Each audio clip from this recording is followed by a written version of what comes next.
নমস্কার, আপনি শুনছেন সাসপেন্স থ্রিলার প্ল্যাটফর্ম, আপনার গল্পের প্ল্যাটফর্ম। আজ আপনি শুনবেন লেখক হেমেন্দ্র কুমার রায়ের জয়ন্ত মানিকের দুর্ধর্ষ অ্যাডভেঞ্চার ডিটেকটিভ গল্প নৃমুণ্ড শিকারী। আজকের গল্পের সূত্রধার, গল্প পাঠে ও জয়ন্তের চরিত্রে আমি লিও। বিভিন্ন চরিত্রে সৌরভ সাহা, অরূপ, শুভ্রকম, রূপঙ্কর, থিয়ল, শুভম রায়চৌধুরী। তাহলে শুনতে থাকুন আজকের আমাদের বিশেষ গল্প, হেমেন্দ্র কুমার রায়ের জয়ন্ত মানিক ও বিমল কুমারের দুর্ধর্ষ অ্যাডভেঞ্চার ডিটেকটিভ নৃমুণ্ড শিকারী।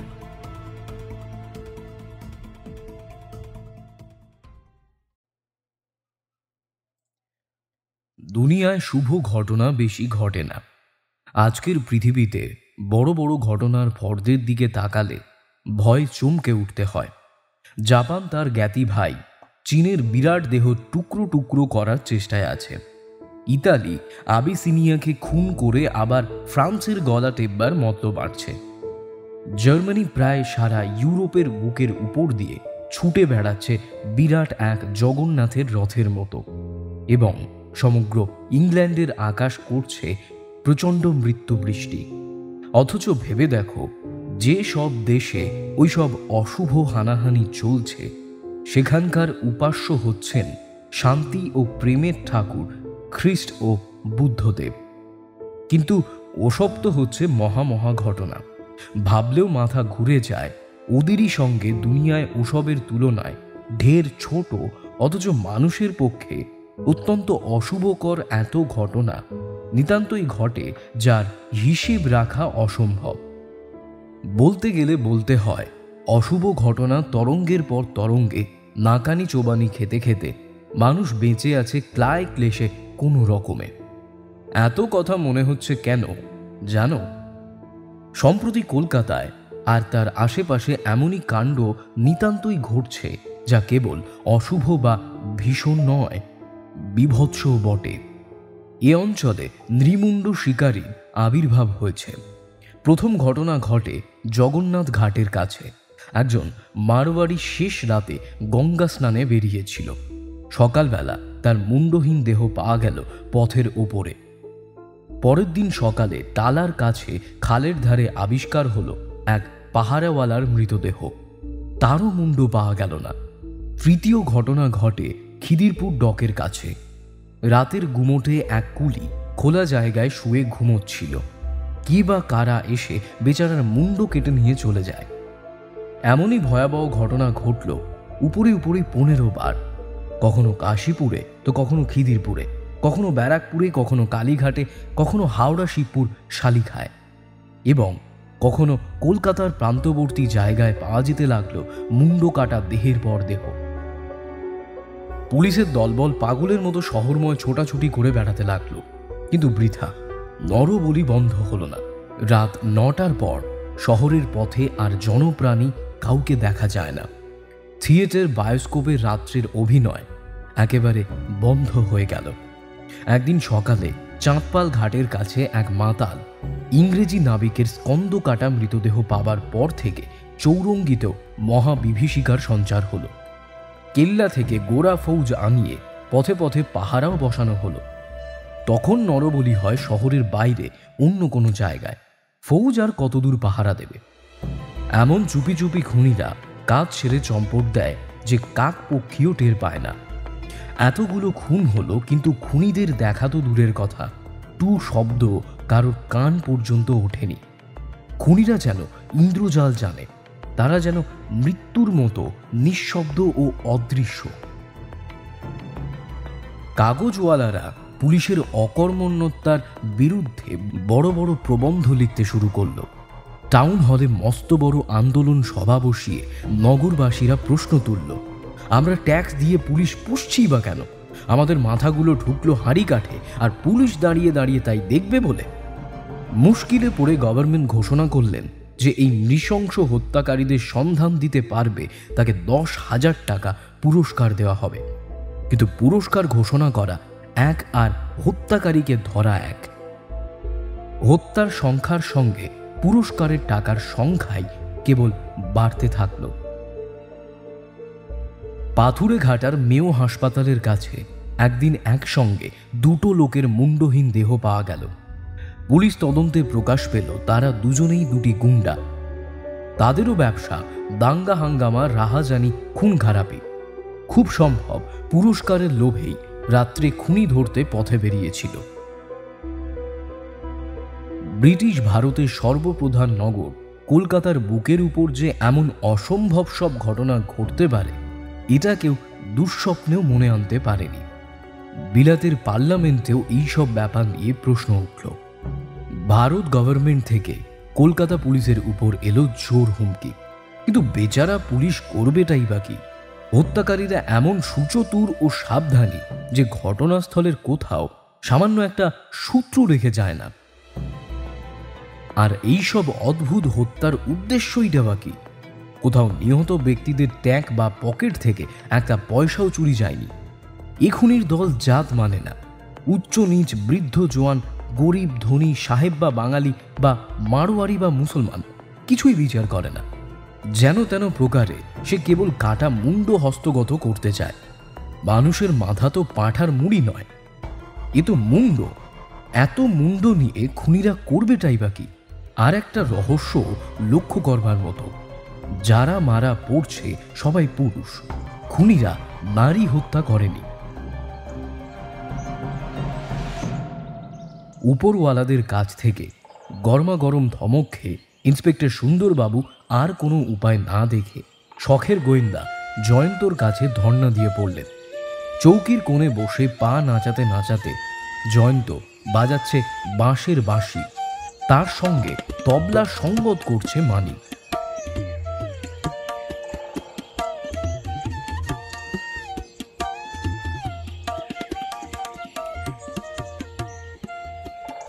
সুন্দরবাবু একটি সুদীর্ঘ নিঃশ্বাস ত্যাগ করে নিয়ে বললেন, আমার চাকরি যায় যায় আর তোমরা করছো আনন্দ, ভারী মজায় আছো বটে। জয়ন্ত বাঁশি থামিয়ে বলল, আনন্দ তো করছি না সুন্দরবাবু, চিন্তা করছি। সুন্দরবাবু বললেন, চিন্তা করছি বললেই হলো? সচককে দেখছি প্যাঁ প্যাঁ করে বাঁশি বাজাচ্ছ, সকর্ণে শুনছি বাঁশির পো আওয়াজ। এর নাম তোমার চিন্তা করা?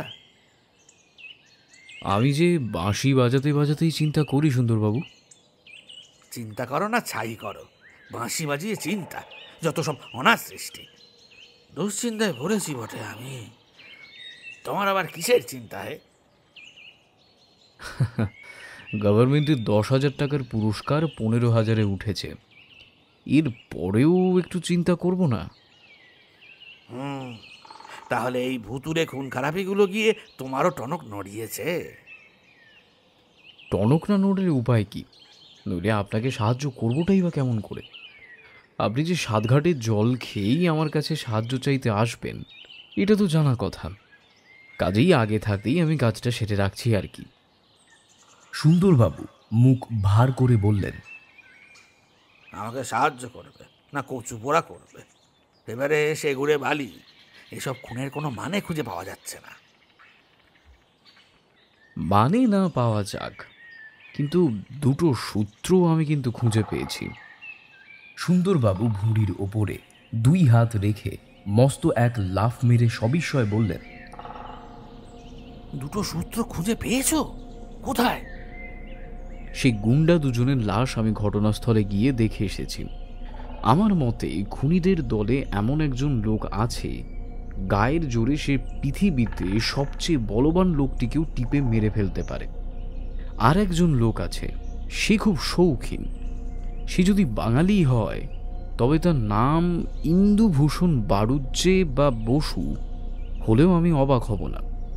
সে উচ্চ শ্রেণীর দামি এসেন্স ব্যবহার করে, দোক্তা দিয়ে পানও খায়।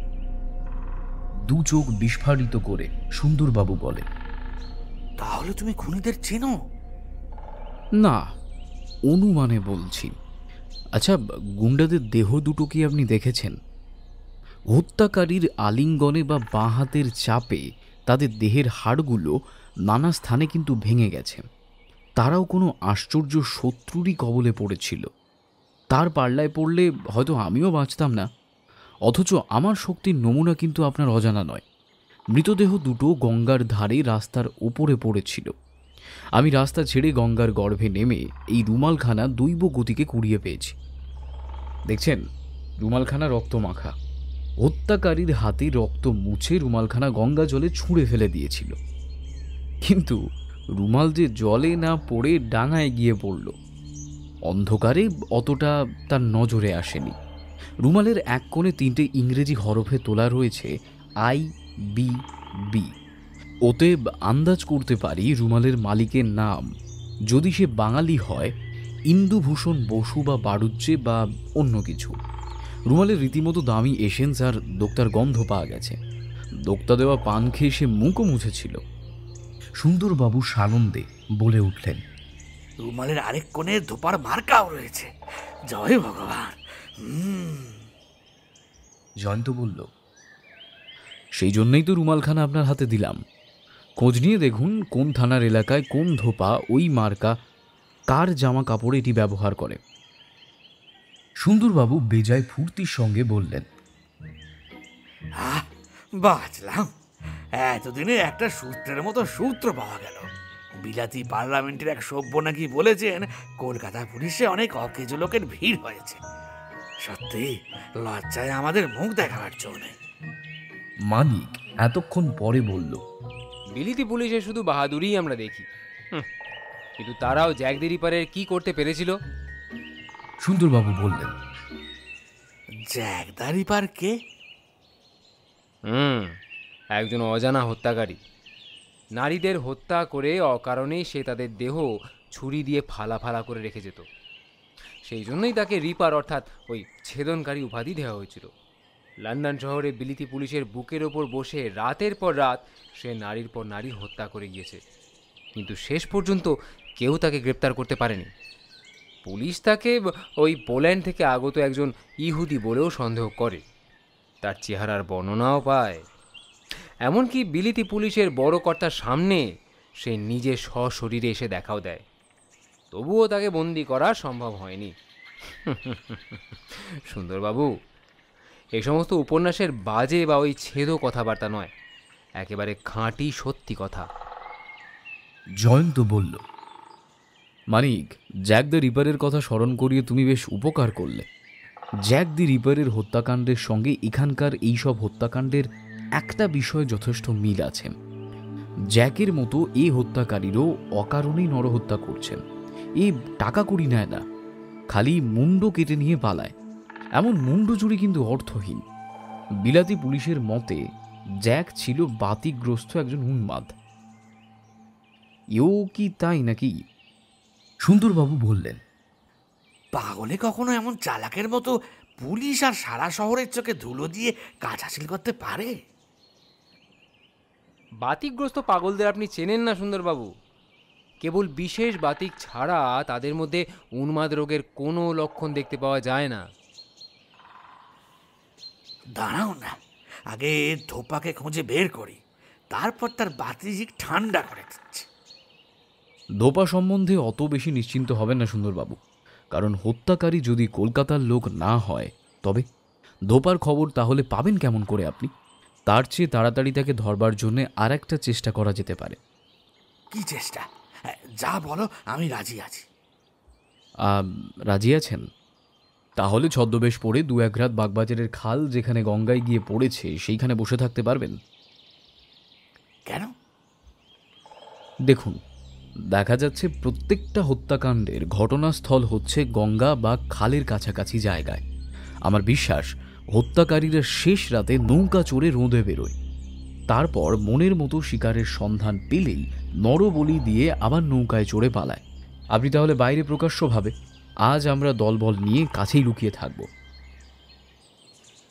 আপনার মাথার লোভে হত্যাকারীরা যদি এগিয়ে আসে আর কি।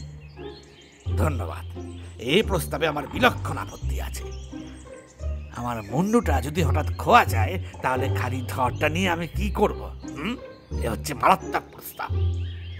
আপনার ভয় পাওয়ার কোনো কারণ নেই। আমরা বন্দুক নিয়ে আপনার মূল্যবান টাক মাথার উপরে কড়া পাহারা দেব, কেমন? অনেকবার নানা করে সুন্দরবাবু শেষটা রাজি হলেন। বেশ, তাই হবে। আমি পোর্ট পুলিশের লোককেও একখানা মোটর বোট নিয়ে কাছাকাছি কোথাও হাজির থাকতে বলবো। জয়ন্ত মাথা নেড়ে বলল, সর্বনাশ, ও কথা একদম মনে মানবেন না। হত্যাকারীরা কি এতই বোকা যে পোর্ট পুলিশের বোট চিনতে পারবে না? তারা নিশ্চয়ই অন্ধ নয়। বেশি লোকেরও দরকার নেই। আমি আর মানিকই আপনার মাথা মাজাবার পক্ষেই যথেষ্ট। বেশি লোক থাকলেই কিন্তু গোলমাল হবে।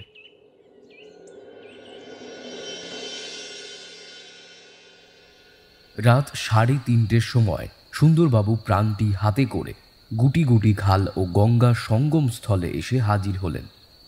তার মাথায় জটাজুট, মুখে লম্বা দাড়িগোঁফ, পরনে গৌরিক বস্ত্র, হাতে কমণ্ডলু, পায়ে খড়ম।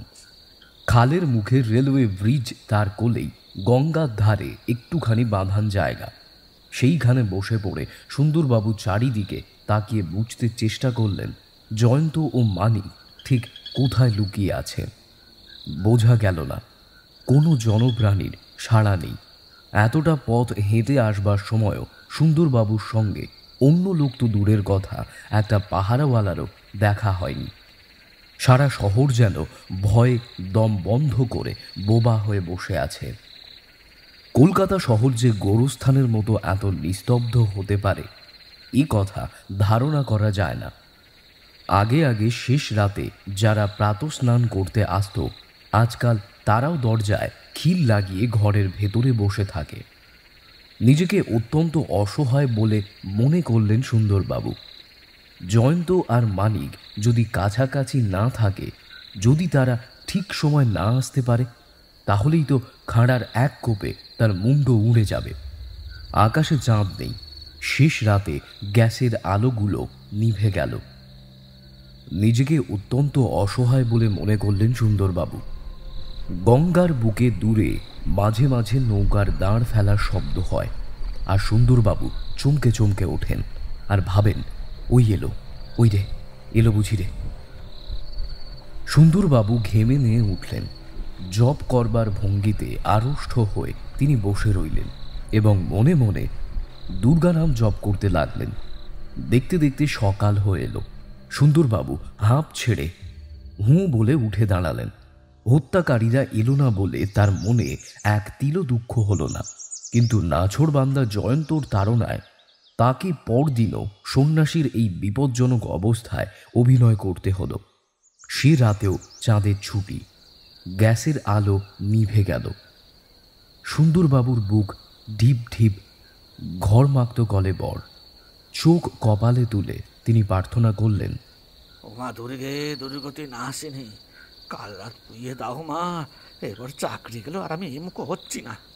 ও মা, কখন ভোর হবে মা, কখন কাকচড়াই ডাকবে, কখন ধাঙড়েরা রাস্তা ঝাঁট দিতে বেরোবে মা গো। কাছেই কোথাও 3-4টে কুকুর যেন কি দেখে আতঙ্কে কেউ কেউ করে কেঁদে উঠল। সুন্দরবাবুর সন্নিগ্ধ বিস্ফারিত দৃষ্টি অন্ধকারের চারিদিকে ডুবে ডুবে যাকে দেখা যায় না সেই ভয়ঙ্করকেই খুঁজে খুঁজে ফিরতে লাগলো। হঠাৎ তার গায়ে কাঁটা দিল। গঙ্গার একটানা কুলুকুলু শব্দের সঙ্গে আর একটা শব্দ শোনা যাচ্ছে, খালের জলে নৌকা চলার শব্দ। সুন্দরবাবুর মনে হলো সে যেন মৃত্যুর ঘণ্টার ধ্বনি। শব্দ থামল, সব চুপচাপ। তারপর লোহার সাঁকোর রেলিংয়ের উপর থেকে যেন ভীষণ ভারী কি একটা লাফিয়ে পড়ল। সুন্দরবাবু কাঁপতে কাঁপতে মাথাটি একটু ফিরিয়ে ভয়ে ভয়ে আর চোখে তাকালেন। অন্ধকার ভেদ করে বৃহৎ আর ছায়ার মতো কি একটা মূর্তি গুঁড়ি মেরে ধীরে ধীরে এগিয়ে আসছে। দুটো প্রদীপ্ত চক্ষু, হিংস্র পশুর দৃষ্টি যেন সেগুলো। ওগুলো কি চকচকিয়ে উঠছে। দাঁত মানুষের মতোই বটে, কিন্তু তাকে মানুষ বলে মনে হচ্ছে না। মানুষের আকার, কিন্তু অমানসিক মূর্তিটি আরও কাছে এলো। সুন্দরবাবুর নাকে ঢুকল একটা বোটকা দুর্গন্ধ। এখনো জয়ন্ত আর মানিকের কোনো সাড়া নেই। তার মুন্ড কচাত করে কাটা না গেলে কি তাদের হুঁশ হবে না? তারা যদি ঘুমিয়ে পড়ে থাকে? না, আর হাত গুটিয়ে বসে থাকা চলে না। মূর্তিটাকে আর এগোতে দেওয়া উচিত নয়। সুন্দরবাবু রিভলভার বার করে খট করে ঘোড়া টিপে চেঁচিয়ে উঠলেন, জয়ন্ত, মানিক, আমাকে বাঁচাও। রিভলভারের আওয়াজের সঙ্গে সঙ্গেই মহা আক্রোশে ও যন্ত্রণা কি যেন বিকট এক গর্জন করে উঠল। সুন্দরবাবু সন্দেহ হলো সে গর্জন মানুষের নয়।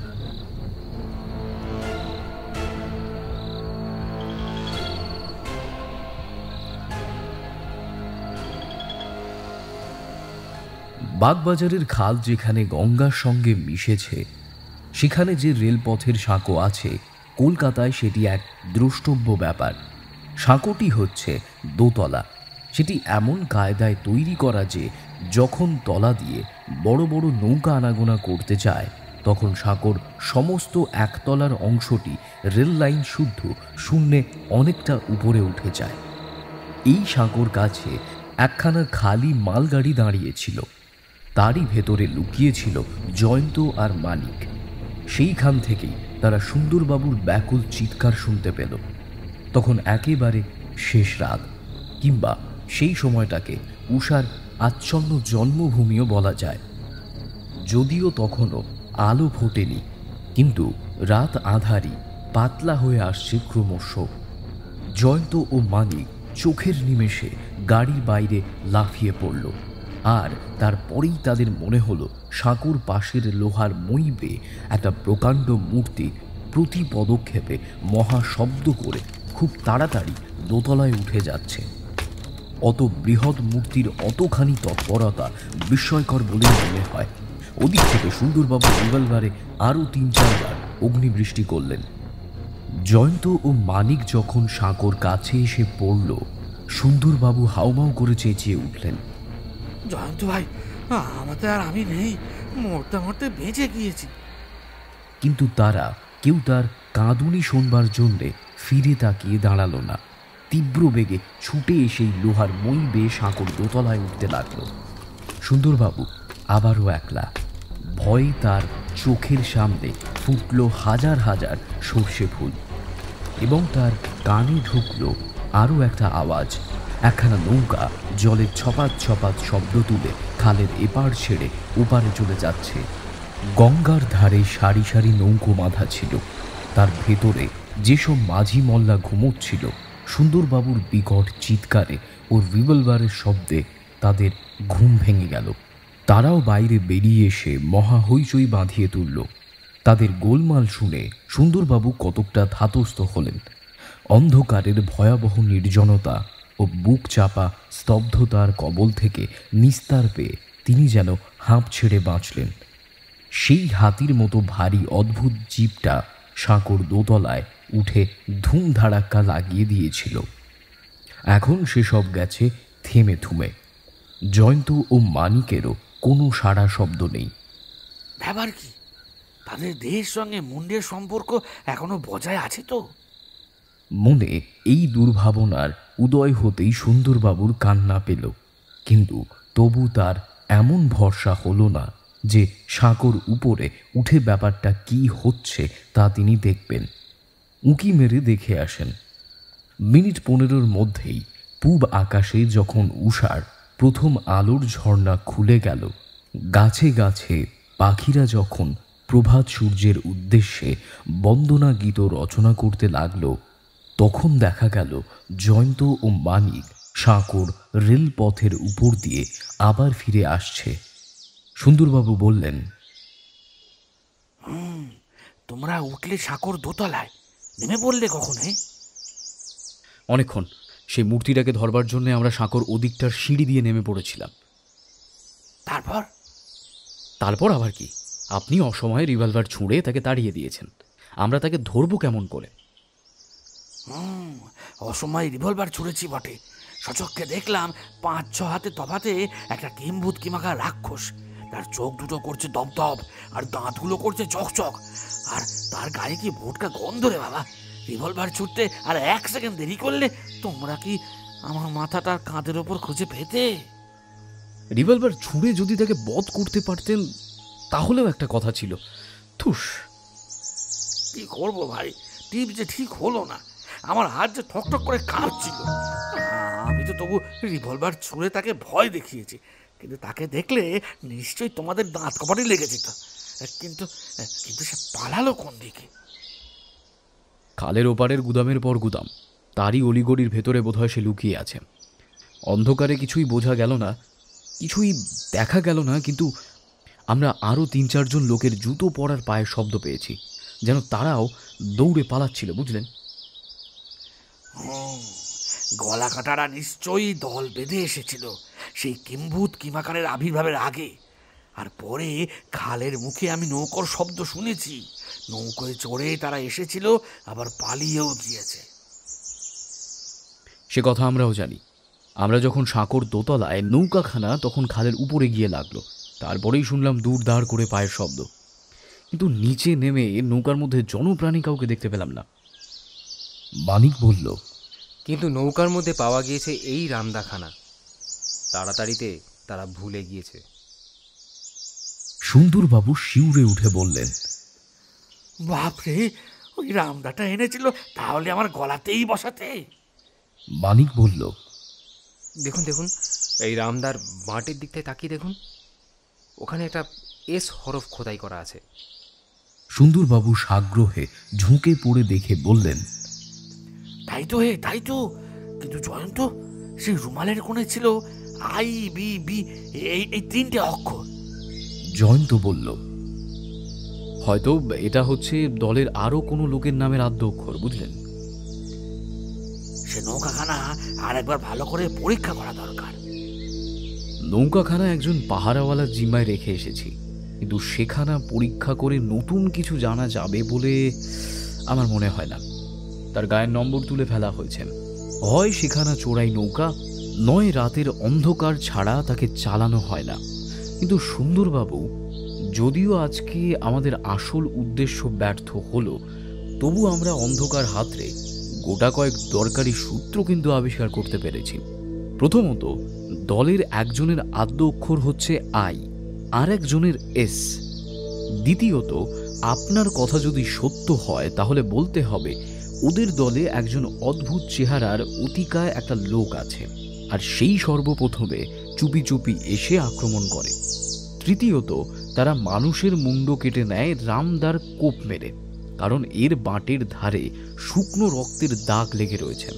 চতুর্থ, এরা বলি দেবার মানুষ খুঁজে বেড়ায় শেষ রাতে গঙ্গার ধারে নৌকায় চড়ে।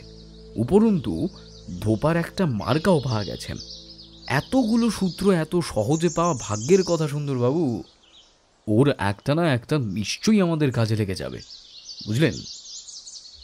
তোমার কথা যদি সত্য হয়, ওই হতচ্ছাড়া গলা কাটার দল নৌকায় চড়েই আনাগোনা করে থাকে, তাহলে এ মামলা নিয়ে আর মাথা ঘামিয়ে মরি কেন? এইসবের তদন্ত করুক পোর্ট পুলিশ। আমাদের পক্ষে মানে সরে দাঁড়ানোই ভালো। তার হয় না সুন্দরবাবু।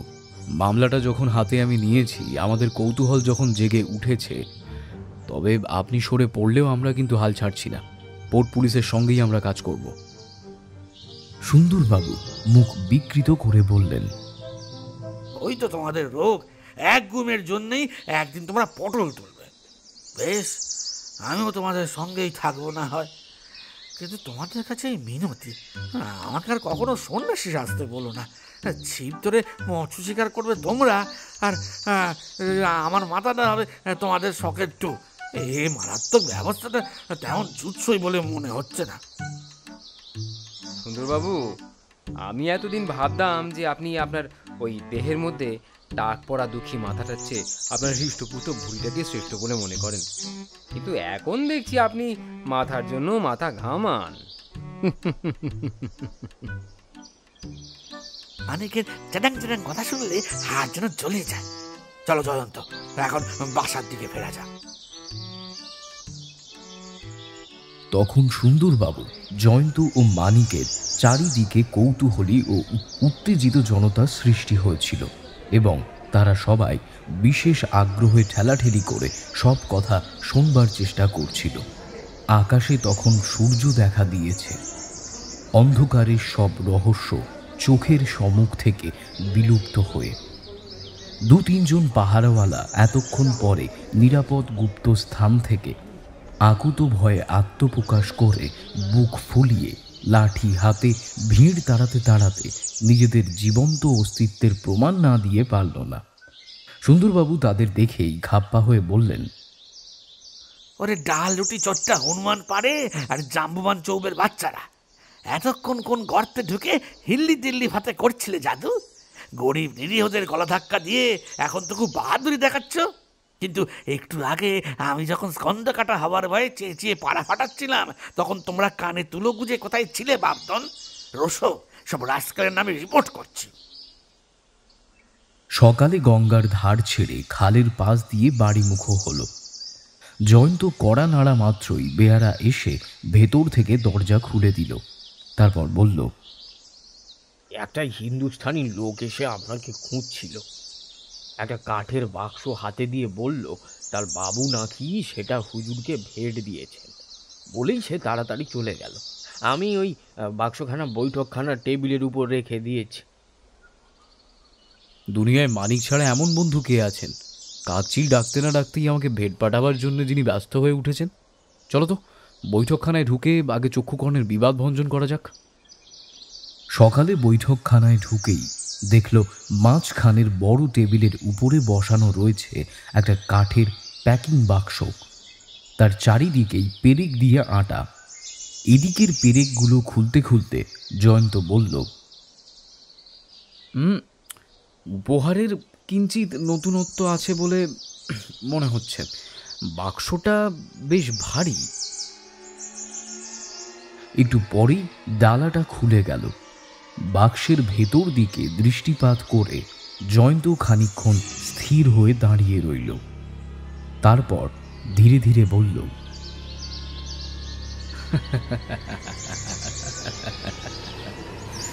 চমৎকার উপহার সুন্দরবাবু।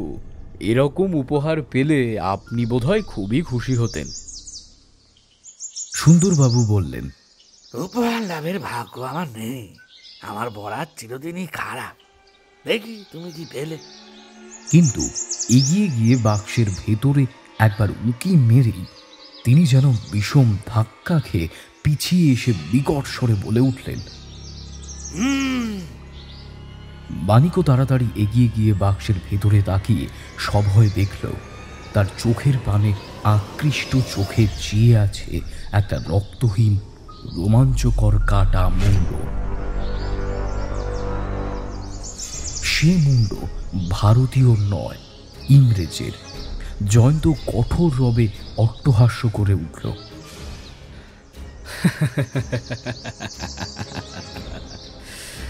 হে অজানা বন্ধু, তোমাকে অনেক ধন্যবাদ। এ উপহারের কথা আমি জীবনেও ভুলব না। এ কি ভয়ানক বেড! সুন্দরবাবু পায়ে পায়ে আরো পিছিয়ে পড়ে একখানা চেয়ারের উপরে তার প্রায় অবশ বিপুল দেহখানি স্থাপন করলেন। তারপর হাঁপাতে হাঁপাতে বললেন, ফ্যান খুলে দাও, ফ্যান খুলে দাও। আমার দম বন্ধ হয়ে আসছে। মানিক বিজলি পাখা চালিয়ে দিল। জয়ন্ত তীক্ষ্ণ দৃষ্টিতে বাক্সের ভেতরটা আরো ভালো করে পরীক্ষা করতে লাগল।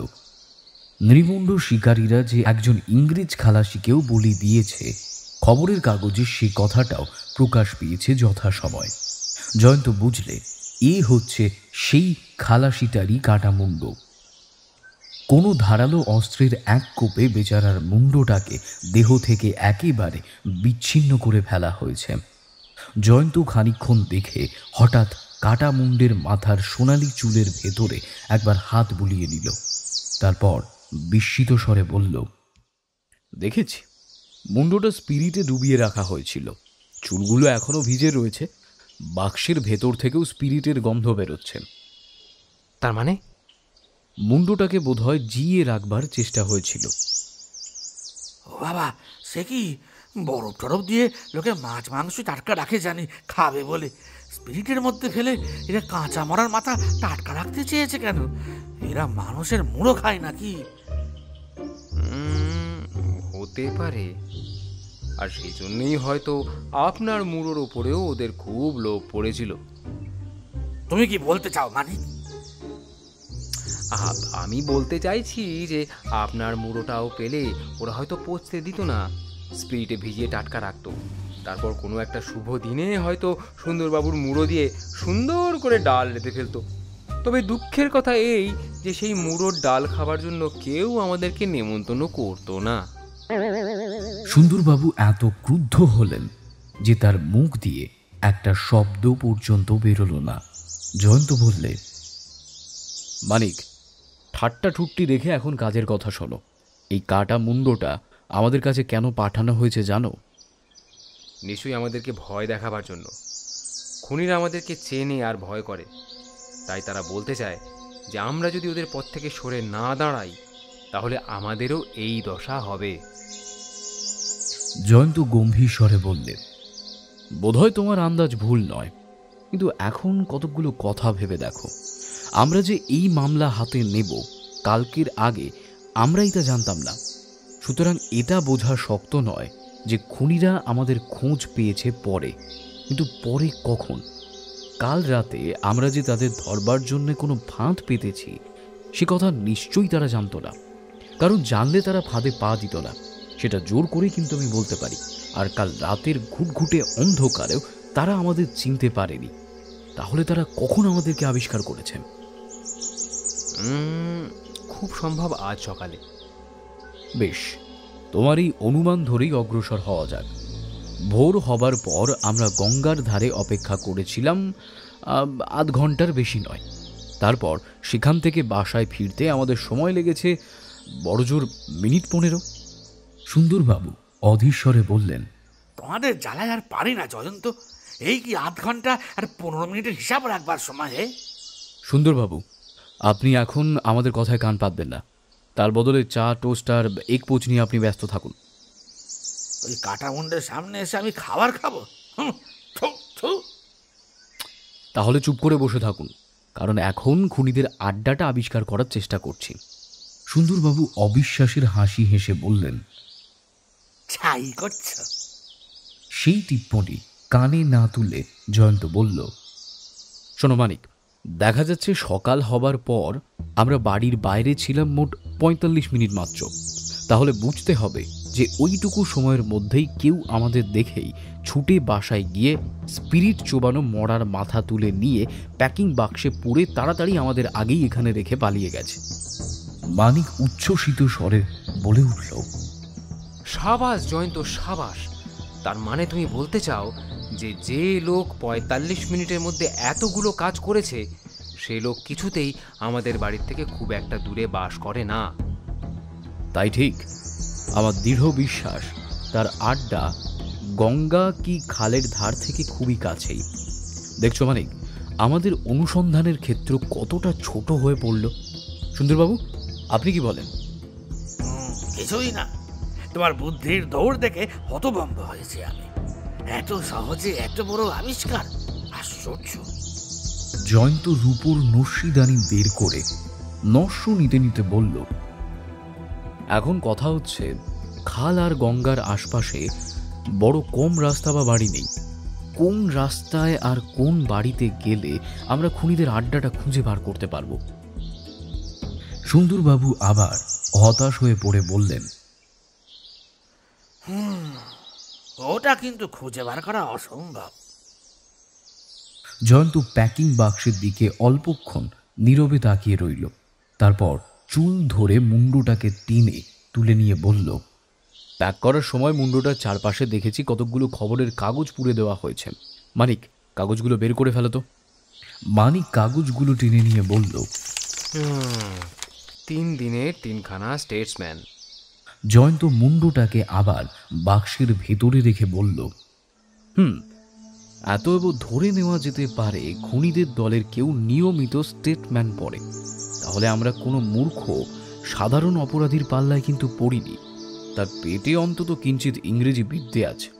হয়তো সে স্টেটম্যানের বাঁধা গ্রাহক। বলতে বলতে সে দ্রুত পদে ঘরের ভেতর থেকে বেরিয়ে গেল। সুন্দরবাবু ভাবাচাকা খেয়ে গিয়ে বললেন, জয়ন্ত এমন ছুটে পাগলের মতো হঠাৎ কোথায় গেল? হে, ওই বোধহয় আপনার জন্য চা আর জল খাবার আনতে। যে হাতে সে ওই কাটা মুন্ড ছুঁয়েছে সেই হাতে আমার খাবার আনবে? আমি কখনোই খাবো না। খাবেন না আবার কি? খেতেই হবে। খেতেই হবে। ইস, জোর নাকি? ওর ছোঁয়া খাবার যদি খাই, তাহলে আমি তো অনায়াসেই মরার মাংসও খেতে পারি। জয়ন্তকে মানা করে দাও, আমার এখনই কেমন গা বমি বমি করছে বাবা।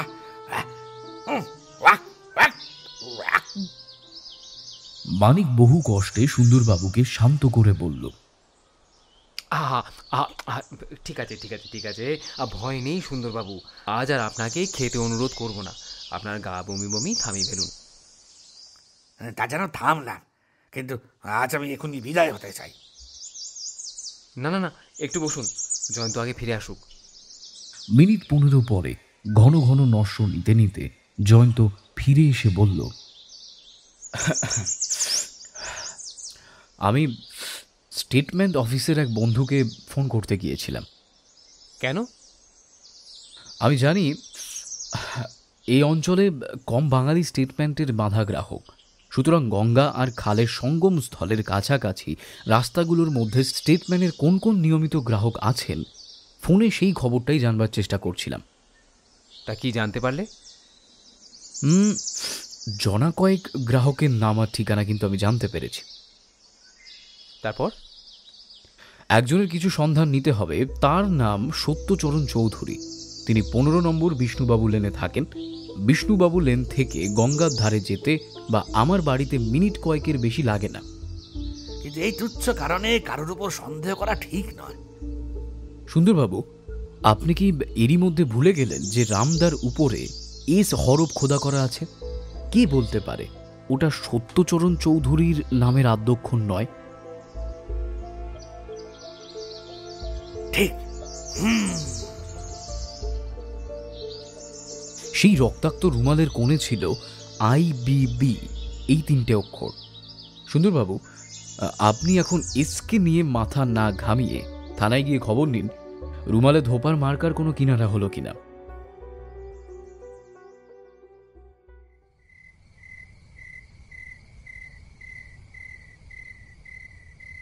সেই দিন সন্ধেবেলায় জয়ন্তর ফোন টুংটুং করে বেজে উঠল। মানিকের তবলার সঙ্গতের সঙ্গে জয়ন্ত তখন তার নিয়মিত সাধনায় নিযুক্ত ছিল। তাড়াতাড়ি বাঁশি ফেলে ফোন ধরল। হ্যালো, কি ব্যাপার সুন্দরবাবু? বিষম ব্যাপার। ধোপার খোঁজ পাওয়া গেছে। এই অঞ্চলেরই ধোপা। তার সঙ্গে গিয়ে যার রুমাল তাকে গ্রেফতার করেছি, তার নাম ইন্দুভূষণ ব্যানার্জি। মার্চেন্ট অফিসে কেরানিগিরি করে। তার বাড়ির ঠিকানা কি? 15A বিষ্ণুবাবু lane. তোমার সত্যচরণ চৌধুরীর বাড়ির গায়ে তার বাড়ি। কিন্তু আপনি কি সত্য চৌধুরীর বাড়িতেই কোনো খোঁজ নিয়েছেন? না, বলো তো এক্ষুনি নেই।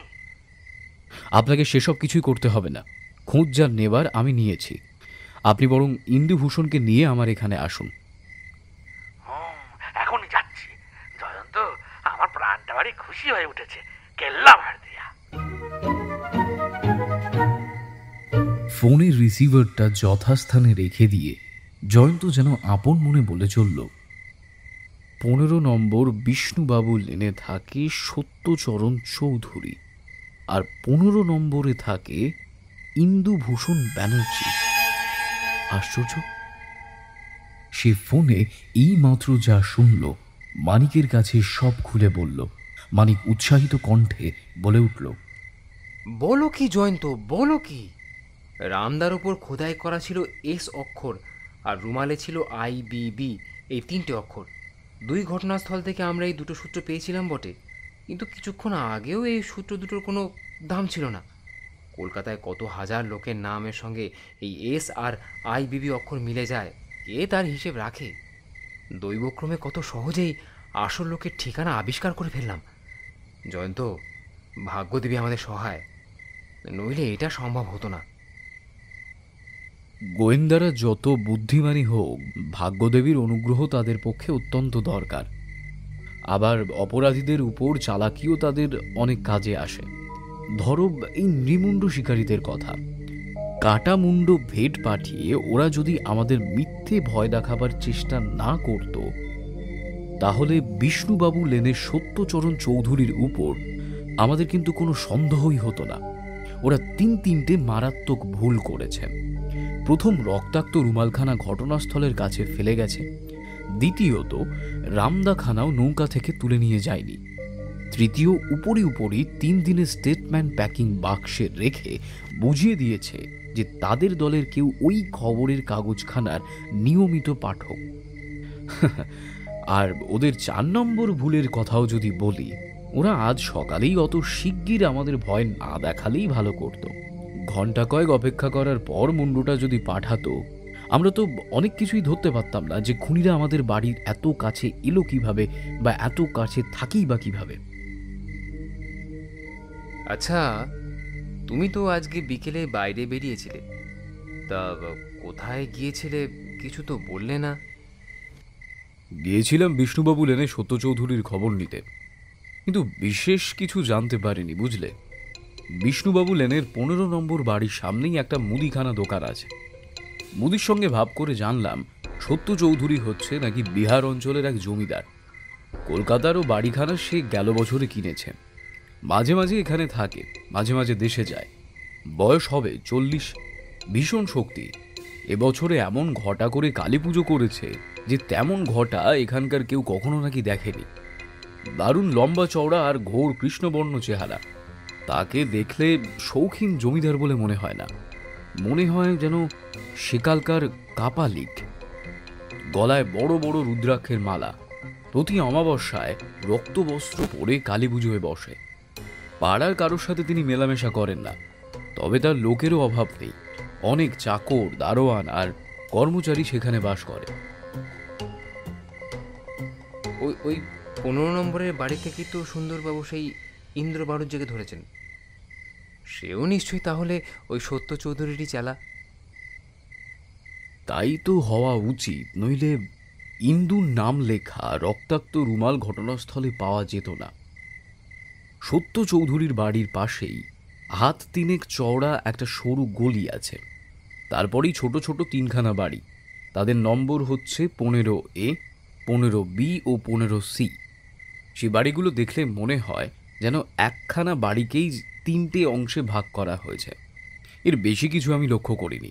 ব্যাস, আর কোনো কথা নয়। ওই শোনো, সুন্দরবাবুর হুম বলে হুঙ্কার। আসুন সুন্দরবাবু, আসামিকে নিয়ে উপরে আসুন। সিঁড়িতে দুমদাম পায়ের শব্দ। তারপর প্রথমেই আবির্ভূত হলেন বিজয়ী বীরের মতো স্ফীত বক্ষে, দীপ্ত চক্ষে, গর্বিত ভঙ্গিতে সুন্দরবাবু। তারপর দুজন পাহারাওয়ালার মাঝখানে দেখা গেল হাতকড়ি পরা ও কোমরে দড়ি বাঁধা অবস্থায় আসামিকে। সুন্দরবাবু সদম্ভে বললেন, এই নাও ভায়া তোমার মুন্ডু শিকারী হিন্দু বাড়ুচ্ছে। দেখছো তো কত চটপট কাজ হাসিল করে ফেললাম। বাবা, তোমাদের মতো শখের গোয়েন্দার সঙ্গে এই আমাদের তফাৎ। কিন্তু জয়ন্ত ও মানিক তখন সুন্দরবাবুর মুখ সাবাসী শুনছিল না। তারা নিষ্পলক নেত্রে বোবা বিস্ময়ে তাকিয়েছিল আসামি ইন্দু বাড়ুজ্যের দিকে। এই কি এতগুলো হত্যাকাণ্ডের অন্যতম নায়কের মূর্তি? তার অতিশয় রোগা লিকলিকে দেহখানা সামনের দিকে বেঁকে পড়েছে কুমড়োর ফালির মতো। একটা ঠেলা মারলেই সে দেহ যেন মাটিতে পড়ে ঠুনকো কাঁচের পেয়ালার মতো ভেঙে চুরমার হয়ে যেতে পারে। মুখখানা ভয়ে মরার মতো সাদা, চোখ দুটো তাড়া খাওয়া খরগোশের মতো বিস্ফারিত এবং হাত পাগুলো কাঁপছে থরথর করে। জয়ন্ত ও মানিকের তীক্ষ্ণ দৃষ্টির সামনে ইন্দু ধপাস করে মাটির উপরে বসে পড়ল এবং ফুঁপিয়ে ফুঁপিয়ে কাঁদতে লাগলো। কলকাতার বুকের উপরে বেপরোয়ার মতো যারা এমন ভয়াবহ খুনের পর খুন করতে পারে, তাদের কেউ কখনো এমন কাপুরুষ হয় না। জয়ন্ত দুপা এগিয়ে নরম স্বরে বলল, তোমার নাম কি? অশ্রুকাতর কণ্ঠে আসামি বলল, শ্রী ইন্দুভূষণ বন্দ্যোপাধ্যায়। সুন্দরবাবু বললেন,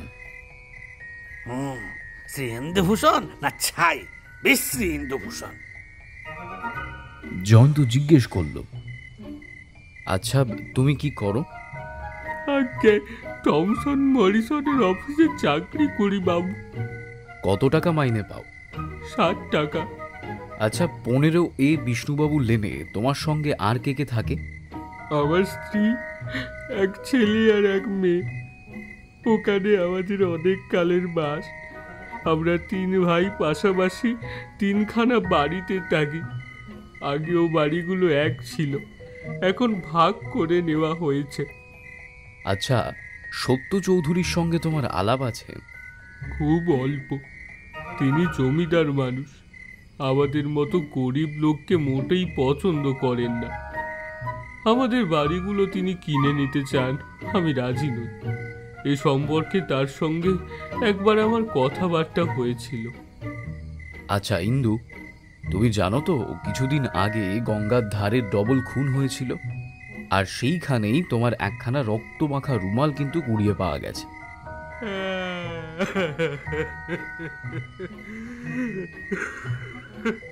এমা, কাঁদছো কেন? ও রুমালটা কি তোমার নয়? ইন্দু সে কথার জবাব না দিয়ে এবার হাউমাউ করে কেঁদে উঠে বলল, ইন্সপেক্টর বাবু, আমি নির্দোষ, আমার কথা বিশ্বাস করুন। জয়ন্ত মিষ্টি স্বরে বলল, আচ্ছা ইন্দু, কেঁদো না। যা জিজ্ঞেস করি ঠিকঠাক জবাব দাও। তুমি নির্দোষ হলে তোমার কোনো ভয় নেই। চোখের জল মুছতে মুছতে ইন্দু বলল, কি জিজ্ঞেস করবেন করুন, আমি মিথ্যে কথা কইব না। ইস, উনি মিথ্যা বলবেন না, ধর্মপুত্র। সুন্দরবাবু, আপনার উপমায় ভুল হলো। ধর্মপুত্র যুধিষ্ঠিরও একবার মিথ্যে কথা বলেছিল। বলেছিলেন, বেশ করেছিলেন। তাহলে ইন্দু আজ একবার মিথ্যা বলতে পারে। ধর্মপুত্র যুধিষ্ঠিরের সঙ্গে ইন্দুর তুলনা হয় না। যুধিষ্ঠির কোনোদিনও মুণ্ড স্বীকার করেননি। ইন্দু, ভালো করে মনে করে দেখো তো, কোনোদিনও তোমার রুমাল হারিয়েছে? ইন্দু খানিকক্ষণ চুপ করে ভাবল, তারপর তাড়াতাড়ি বলে উঠল, হ্যাঁ মশাই, মনে পড়েছে। সপ্তাহখানেক আগে আমার ঘর থেকে একখানা রুমাল আশ্চর্য উপায়ে অদৃশ্য হয়েছিল। আশ্চর্য উপায়? আগে হ্যাঁ, সেদিন আমার ময়লা জামা কাপড় ছাড়বার কথা। আমার স্ত্রী ফর্সা জামা কাপড় আনলায় ঝুলিয়ে রাখলেন, আর একখানা রুমাল পাট করে রাখলেন টেবিলের ওপরে। অফিস যাওয়ার সময় খেয়ে দিয়ে উপরে উঠে আমি কিন্তু রুমালখানাকে আর খুঁজে পেলাম না। স্ত্রী বললেন বোধহয় জোর হাওয়ার কোনো গতিকে সেখানে উড়ে গেছে। অগত্যা সেই কথাই আমাকে মানতে হলো। আচ্ছা, যে টেবিলের উপর রুমালটা রেখেছিলে তার সামনে, অর্থাৎ খুব কাছেই একটা জানলা ছিল, তাই তো? কি আশ্চর্য, ঠিক বলছেন, টেবিলের গায়েই জানলা আছে। জানলার বাইরে কি আছে ইন্দু? একটা সরু গলি। তারপর? সত্যবাবুর বাড়ির বারান্দা। আচ্ছা, সেই বারান্দা থেকে ঝুঁকে পড়ে আমি কি তোমার জানলার ভেতর দিয়ে টেবিলের উপরে হাত দিতে পারি? ইন্দু বিস্মিত স্বরে বলল, তা পারেন, কিন্তু আপনার কথার অর্থ কি? জয়ন্ত জবাব না দিয়ে পকেট থেকে নস্যিদানি বার করল। সুন্দরবাবু বিরক্ত কণ্ঠে বললেন, জয়ন্ত, তুমি কি আমার মামলাটা ফাঁসিয়ে দেওয়ার চেষ্টায় আছো? তুমি কি বলতে চাও পাশের বাড়ি থেকে অন্য কেউ রুমালখানা চুরি করেছে? কেন? বাড়িতে দামি জিনিস। আমি ইন্দুর একটা কথাও বিশ্বাস করি না। আমি সত্যি বলছি ইন্সপেক্টর বাবু, আমার স্ত্রীকে জিজ্ঞেস করে আপনি দেখতে পারেন। নিশ্চয়ই জিজ্ঞেস করব। তোমার ঘর, টেবিল আর জানলাও দেখব। এই সে ভাই, বদমাইশটাকে ধরে নিয়ে চলো। আমি এখনই ওদের বাড়িতে যাব। আমার চোখে ধুলো দেওয়ার চেষ্টা, দেখাচ্ছি মজাটা। বেশ, চলুন সুন্দরবাবু, আমরাও আপনার সঙ্গে যাচ্ছি। আমি সত্য চৌধুরীর সঙ্গে একটু আলাপ করতে চাই। তুমি যা খুশি করতে পারো, কিন্তু দয়া করে আমাকে আর সাহায্য করতে এসো না। তুমি সাহায্য না করলেও আমার চলবে। সুন্দরবাবু আসামি প্রভৃতিকে নিয়ে প্রস্থান করলেন। আচ্ছা জয়ন্ত, তুমি কি মনে করো ইন্দুর রুমাল ওই সত্য চৌধুরী বা অন্য কেউ চুরি করেছে? হতে পারে, কিন্তু কেন? পুলিশকে বিপদে চালনা করবার জন্য হতে পারে, কিন্তু ও কথা এখন থাক। এসো, আগে একটু চা খেয়ে চাঙ্গা হয়নি, তারপর সত্য চৌধুরীর বাড়ির দিকে যাত্রা করব। চা পান করে মিনিট 15 পরে জয়ন্ত ও মানিক যখন বাড়ি থেকে বেরুলো তখন রাত 10টা হবে। একে তো এই অঞ্চলের পথঘাটগুলো এ সময় নির্জন হয়ে পড়ে, তার উপর আগেই বলা হয়েছে নিমুন্ড শিকারীদের উৎপাতে গঙ্গার আশেপাশের রাস্তায় রাত্রে আজকাল লোক চলাচল প্রায় বন্ধ হয়ে গেছে। রাস্তায় বেরিয়ে জয়ন্ত ও মানিক জনপ্রাণীকে দেখতে পেল না। নিঝুম স্তব্ধতার মধ্যে পথের উপরে শব্দ সৃষ্টি করতে লাগলো কেবল তাদের দুজনের পায়ের জুতোগুলো। এদিক থেকে বিষ্ণুবাবু লেনের গলিতে ঢোকবার আগেই মাঝে পড়ে ছোটখাটো একটা মাঠ। তারই ধার দিয়ে যেতে হঠাৎ তাদের কানে জাগলো অদ্ভুত একটা শব্দ, কি যেন হুহু রবে আর্তনাদ বা গর্জন করছে। জয়ন্ত ও মানিক সচমকে এগিয়ে ওদিকে তাকাতে লাগলো। আকাশে ক্ষীণ চাঁদের রেখা মাত্র, গ্যাসের আলো স্পষ্ট নয়। মানিক ভ্রু সংকুচিত করে দেখে বলল, মাঠের উপরে ওই বস্তার মতো ওগুলো কি পড়ে রয়েছে? খালি পড়ে রয়েছে নয়, বস্তাগুলো রীতিমতো ছটফট করছে। তারা এক দৌড়ে সেখানে গিয়ে হাজির হলো। বড় বড় 3টে চটের থলে, মুখগুলো বাঁধা। থলেগুলোর বাঁধন কাটতেই বেরিয়ে পড়ল সুন্দরবাবু ও 2 পাহারাওয়ালা মূর্তি। প্রত্যেকেরই হাত পা মুখ বাঁধা। জয়ন্ত সবিস্ময়ে তাড়াতাড়ি সুন্দরবাবুর মুখ ও হাত পা মুক্ত করে দিয়ে বলল, কি ভয়ানক, এ কি কাণ্ড! সুন্দরবাবু করুণ স্বরে হাঁপাতে হাঁপাতে বললেন, ওই দেমাতার মনে আসতেই গলির ভেতর থেকে কারা বেরিয়ে এসে আমাদের হাত পা মুখ বেঁধে ফেললো, তারপর থলের ভেতর পুড়ে আমাদের মাঠে টেনে নিয়ে গিয়ে রেখে সরে পড়লো। তাদেরকে দেখতে পাননি আপনি? কি করে দেখবো ভাই, দেখো না ওখানকার গ্যাস পাতি দুটো নিভিয়ে রেখেছে, ঘুটঘুটে অন্ধকার। ইন্দু ইন্দু কোথায় গেল? লম্বা দিয়েছে। পাপি কখনো সত্যি কথা কয়? তুমি সেই শয়তানের কথাই ভুললে বলেই তো আমার এই দুর্দশা, নইলে আজ রাত্রে আমি কি আর এমুখো হতাম? তারই দলবল এসে তাকে ছিনিয়ে নিয়ে উধাও হয়েছে। হায় হায়, হাতে পেয়েও হারালাম। জয়ন্ত অবাক হয়ে ভাবতে লাগলো, হ্যাঁ, মানুষ চেনা কি এতটাই শক্ত? মানিক বিস্মিত কণ্ঠে বলল, সেই তালপাতা সিপাই ইন্দু, ওই বাঁখাড়ির মতো লিকলিকে হাত পা, সোজা হয়ে দাঁড়াতে পারে না, ছিঁচকে চোরের চেয়েও ভীতু। সে খালি নৃমুণ্ড শিকারই নয়, সুন্দরবাবুর মতো জাঁদরের পুলিশ অফিসারকে কুপকাত করে লম্বাও দিতে পারে। অবাক কাণ্ড। ভুল মানিক, ভুল। সেই পাঁজি ছুঁচোটা মোটে ভীতুই নয়, আমাদের সামনে ভয়ের অভিনয় করছিল। তার অভিনয়ে মুক্ত হয়েই তো আমার এই দুর্দশা। তবু চরম দুর্দশার হাত থেকে আপনি আজকে বেঁচে গেছেন। তার মানে আপনাদেরকে বস্তায় না পুড়ে তারা যে আপনাদের মুন্ডুগুলোকে কুচকুচ করে কেটে নিয়ে বাড়ি চলে যায়নি, এটুকুই রক্ষে। মুন্ডু কাটার কথা মনে করিয়ে দিতেই সুন্দরবাবু তাড়াতাড়ি উঠে দাঁড়িয়ে বললেন, চলো বাসার দিকে ফেরা যাক। না, এখন 15A নম্বর বিষ্ণুবাবুর লেনে যাব। কেন, তোমার কি মাথা খারাপ হয়েছে? আসামি আজ আর কখনো নিজের বাড়িতে ফেরে? এতক্ষণে সে হয়তো কলকাতা ছেড়ে চম্পট দিয়েছে। আমি বাবা আজও মুখো হচ্ছি না। এই রাতের অন্ধকারে আবার কোনো নতুন বিপদ ঘটতে পারে। আমি কাল সকালে তদন্তে বেরোবো। জয়ন্ত ও মানিক আর দাঁড়ালো না, হন হন করে বিষ্ণুবাবুর গলির দিকে এগোতে লাগলো। জয়ন্ত যেতে যেতে বলল, মানিক, খুব সাবধান। এই গলিটা সাপের মতো ক্রমাগত পাক খেয়ে খেয়ে এঁকে বেঁকে গেছে। প্রতি মোড়েই অতর্কিতে আমাদের উপর কিন্তু আক্রমণ হতে পারে। রিভলভার তৈরি রাখো। এক জায়গায় পেছনে যেন দ্রুত পদ শব্দ শোনা গেল, কিন্তু কাউকে দেখা গেল না। আরেক জায়গায় রোয়াকের উপর কাপড় মুড়ি দিয়ে কে একটা লোক নাক ডাকিয়ে ঘুমোচ্ছিল। খানিকটা এগিয়ে যাওয়ার পর জয়ন্ত হঠাৎ মুখ ফিরিয়ে দেখল সে লোকটা উঠে বসে তাদের দিকেই তাকিয়ে আছে। জয়ন্ত অট্টহাস্য করে বলল, ঘুমিয়ে পড়ো ভায়া, আবারও ঘুমিয়ে পড়ো, নইলে বলো আমরাই তোমাকে ঘুম পাড়িয়ে দিচ্ছি। লোকটা রোয়াক থেকে নেমে পড়ে চোঁচো করে দৌড় মারল। পথে আর কোথাও কোনো ঘটনা ঘটল না।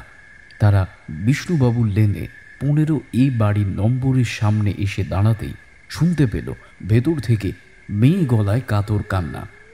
জয়ন্ত বলল, নিশ্চয়ই ইন্দু বাড়ুজ্যের বউ স্বামীর জন্য কাঁদছেন। বোঝা যাচ্ছে যে ইন্দু তাহলে বাড়িতে ফেরেনি, আর তার পালানোর খবরটা এখনো অবধি এখানে এসে পৌঁছয়নি। জয়ন্ত ফিরে দেখল তার পূর্ব পরিচিত মুদি তখন ঝাঁপ তুলে সে রাতের মতো দোকান বন্ধ করবার চেষ্টায় আছে।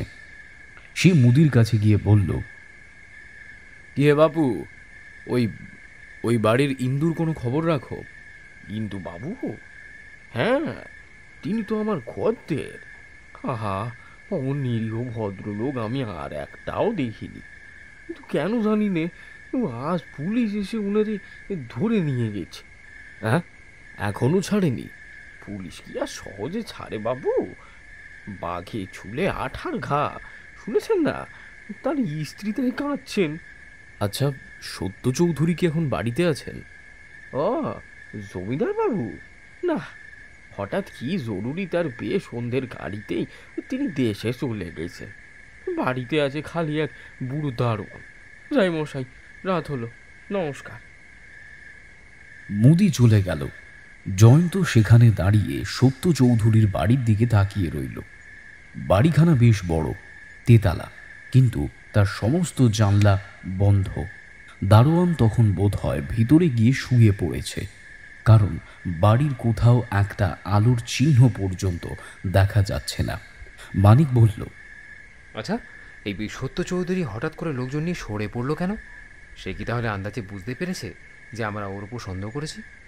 কিন্তু জয়ন্ত সেই কথার জবাব না দিয়ে বলল, দেখো মানিক, সত্য চৌধুরীর বাড়ির পাশের ওই হাত তিনেক চওড়া অন্ধকার কানা গলিটাকে একবার দেখো। গলির এ পাশেই ইন্দুর বাড়ি। কিন্তু ওই গলিতে দেখার কি আছে? কিছুই নেই, অন্ধকার ছাড়া। আমরা এইবারে ওই গলির ভেতর ঢুকবো। কি আশ্চর্য, কেন হে?